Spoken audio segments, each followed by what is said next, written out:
안녕하세요. 바이블 캐스터입니다. 에베소서 4장 4절은 몸이 하나요. 이렇게 시작을 하는데요. 갑자기 여기서 몸이 왜 나오느냐? 에베소서 1장 23절에 보면요. 교회는 그의 몸이니 이렇게 나왔었습니다. 예수 그리스도의 몸이 곧 교회라고 말했었어요. 그러니까 여기에서의 몸은 역시 교회의 보조관념이 되는 것입니다. 교회를 몸으로 빗댄 거예요. 일관성 있게 말입니다. 그래서 한 머리를 삼고 있는 몸, 모든 교회가 이 머리를 중심으로 유기적으로 연결되어 있다는 것이죠. 어떤 자는 손, 어떤 자는 발, 어떤 자는 허리, 이런 식의 형태와 기능은 다르지만 모든 몸은 머리가 내리는 명령에 순종하여 움직이지 않습니까?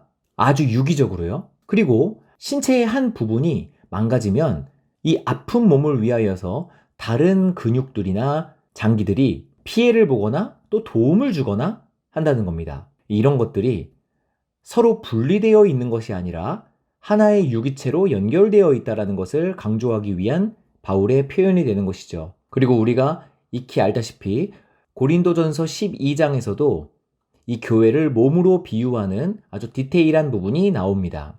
자, 또 하나가 교회를 몸으로 비유한 이유는 시작은 작지만 어떤 세포 분열 같은 것들을 통해 몸이 성장하는 것이 우리 인간의 몸의 특징 아니겠습니까?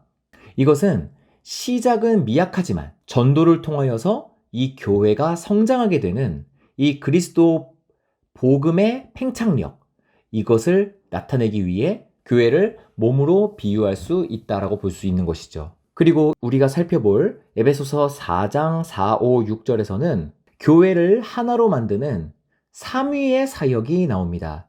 즉 성령 하나님, 성자 예수님, 성부 하나님의 이름이 모두 언급되어 있어요. 우리를 부르신 하나님의 영, 우리를 평안에 매는 줄로 하나가 되게 하신 바로 성령 하나님이 여기 나오고요.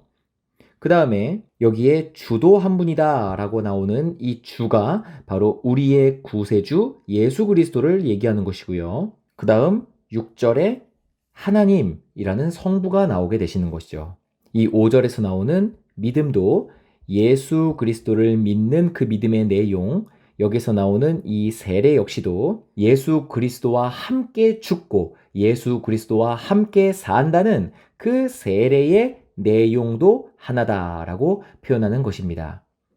자, 지우고 디테일하게 공부해 보도록 하겠습니다. 지금 교회를 예수 그리스도의 몸이라고 빗대지 않았습니까? 그럼 여기에서 몸을 컨트롤하는 정신이 있어요. 그 정신이 성령인데 이 성령의 주관을 따라 한 몸으로 유기체가 되어 움직인다라는 의미가 되는 것입니다. 앞서서 설명한 2절과 3절, 교회가 지켜야 하는 일이 모든 겸손과 온유, 오래 참음, 용납, 그 다음에 평안에 매는 줄로 하나 되게 하신 것을 힘써 지키라 라고 하지 않았습니까? 근데 여기에서 성령이 나온단 말입니다. 바로 교회를 하나 되게 하신 분은 성령이에요. 그 성령이 여기에 그대로 이어져서 나오게 되는 것이죠.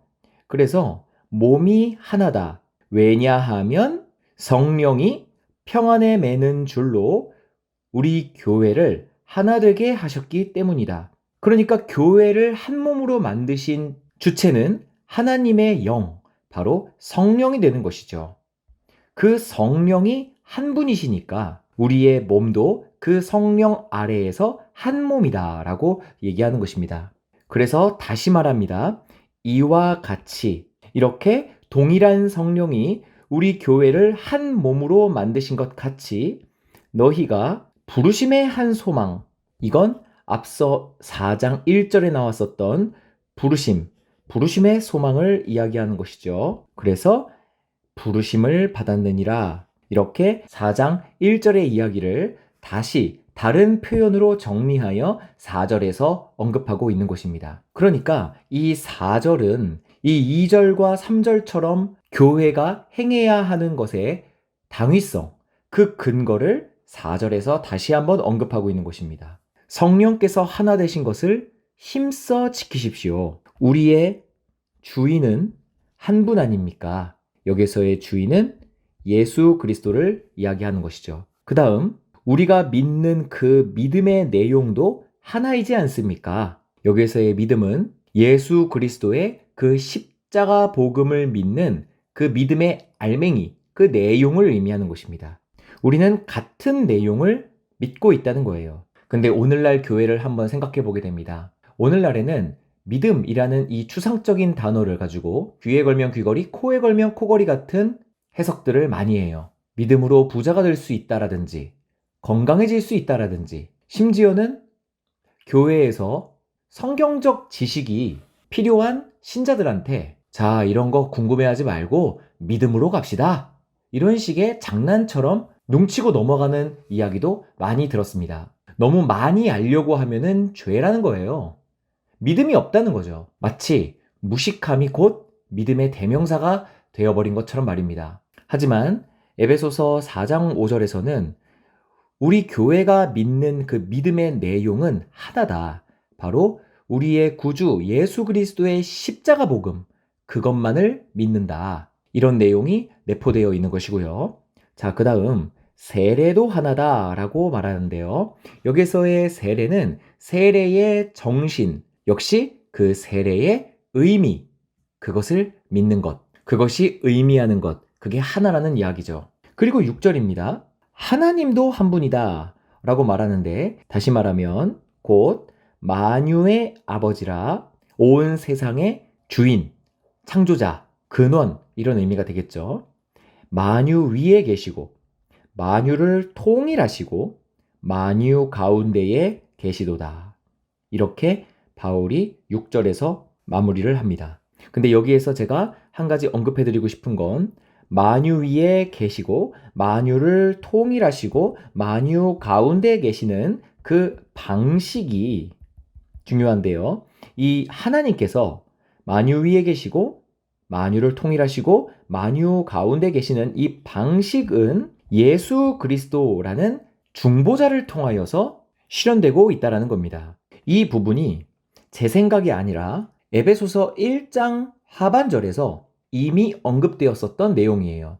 그러니까 바울도 에베소서 4장 이 부분을 집필할 때에 오해가 없을 거라는 확신이 있을 겁니다. 제가 그 부분을 한번 읽어보겠습니다. 에베소서 1장 21절부터입니다. 모든 통치와 권세와 능력과 주권과 이 세상뿐 아니라 오늘 세상에 일컫는 모든 이름 위에 뛰어나게 하시고 그리스도를 이렇게 뛰어나게 하셨다는 겁니다. 그 다음 22절이요. 만물을 그의 발 아래 복종하게 하시고 그를 만물 위에 교회의 머리로 삼으셨느니라. 이렇게 표현한단 말이죠. 그러니까 만유 위에 계시고 만유 가운데 계시는 것은 예수 그리스도를 통하여서 이렇게 실현하고 계시다라는 것입니다. 이 통일 부분도 마찬가지죠. 여기서도 하나님께서 만유를 통일하셨다라고 표현하고 있지만 그 통일하신 방식이 누구를 통하여서 통일하셨느냐? 에베소서 1장 10절에도 정확하게 언급했어요. 하늘에 있는 것이나 땅에 있는 것이 다 그리스도 안에서 통일되게 하려 하심이라 라고 해서 이 방식을 오직 예수 그리스도라는 방식으로 실현시키셨다 라고 바울은 이미 언급했다라는 것이죠. 그러니까 이 6절만 단독적으로 떨어뜨려 놓고 봐서 예수님을 배제한 채 이 6절을 이해하면 절대 안 된다라는 것입니다. 그러니까 성경이 맥락이 중요하다라고 다시 한번 강조할 수 있는 것이겠죠. 이렇게 해서 6절까지 마치도록 하겠습니다.